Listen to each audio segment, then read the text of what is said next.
It's been 10 years since the shooting at Sandy Hook Elementary School, and now families and the public have a place to mourn. 26 wreaths of flowers float around a circular pool. Flowers for each of the lives taken on December 14, 2012, when a gunman entered an elementary school in Newtown, Connecticut. 20 first graders and 6 teachers died that day. The shooter killed himself. Names of the children and teachers killed are engraved around the fountain, a reminder that Sandy Hook was not an event, but a tragedy that took real people away from 26 families. Families of the victims were allowed to visit the memorial privately before it opened to the public. Jenny Hubbard, mother of Catherine, who was just 6 when she was killed, gave WFSB her thoughts on the memorial. It was a beautiful tribute to the uniqueness of all of our loved ones. The plaque that welcomes visitors to the Sandy Hook Memorial includes a quote from former President Barack Obama, who visited families of the victims 2 days after the shooting. Here in Newtown, I come to offer the love and prayers of a nation.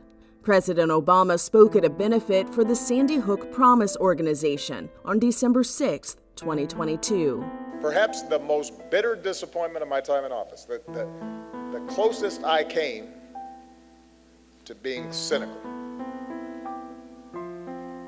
was the utter failure of Congress to respond in the immediate aftermath of the Sandy Hook shootings. There are many names that are not on the memorial. The survivors, whose lives were forever changed on December 14, 2012. Jackie Haggerty, a Sandy Hook survivor, is now 17 years old. At the time, I was only 7 years old. I heard and saw things no child, no person should ever have to see.